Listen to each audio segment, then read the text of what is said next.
شروع اللہ کے نام سے جو بڑا مہربان نہایت رحم فرمانے والا ہے۔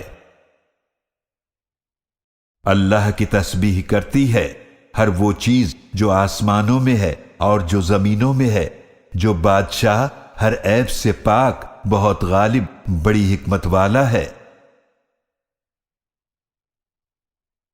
وہی اللہ ہے جس نے ان پڑھ لوگوں میں انہی میں سے ایک عظمت والے رسول صلی اللہ علیہ وآلہ وسلم کو بھیجا جو ان پر اس اللہ کی آیات تلاوت کرتے ہیں اور ان کا تزکیہ کرتے ہیں اور انہیں کتاب اور حکمت کی تعلیم دیتے ہیں، جبکہ اس سے پہلے وہ لوگ یقیناً کھلی گمراہی میں تھے۔ اور ان دوسرے لوگوں کے لیے بھی مبعوث ہوئے جو ابھی ان سے نہیں ملے، اور وہ بہت غالب، بڑی حکمت والا ہے۔ یہ اللہ کا فضل ہے، وہ اسے عطا فرماتا ہے جسے چاہتا ہے، اور اللہ بہت بڑے فضل والا ہے۔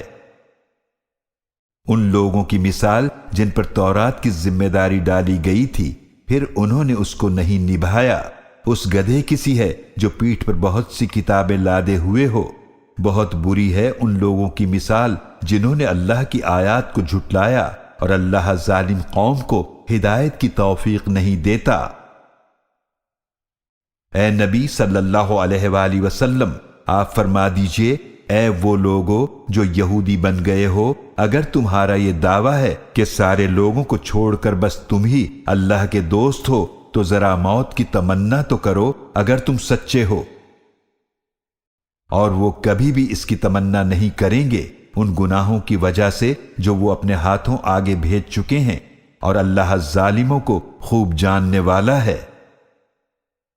اے نبی صلی اللہ علیہ وآلہ وسلم، آپ فرما دیجئے، بے شک وہ موت جس سے تم بھاگتے ہو تو وہ ضرور تم سے آ ملنے والی ہے، پھر تم ہر پوشیدہ اور ظاہر کے جاننے والے اللہ کی طرف لوٹائے جاؤ گے، پھر وہ تمہیں بتا دے گا جو کچھ تم کیا کرتے تھے۔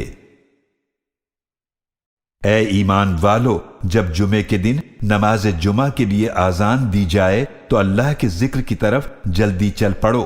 اور خرید و فروخت چھوڑ دو، یہ تمہارے لیے بہتر ہے اگر تم سمجھو۔ پھر جب نماز پوری ہو جائے تو اپنے کاموں کی طرف زمین میں پھیل جاؤ اور اللہ کا فضل تلاش کرو، اور کثرت سے اللہ کو یاد کرو تاکہ تم فلاح پا سکو۔ اور جب کچھ لوگوں نے کوئی تجارت یا کوئی کھیل تماشا دیکھا تو اس کی طرف تیزی سے چل دیے اور آپ کو خطبے میں کھڑا ہوا چھوڑ گئے۔ آپ صلی اللہ علیہ وآلہ وسلم فرما دیجئے کہ جو کچھ اللہ کے پاس ہے وہ کھیل تماشے اور تجارت سے کہیں بہتر ہے، اور اللہ سب سے بہتر رزق عطا فرمانے والا ہے۔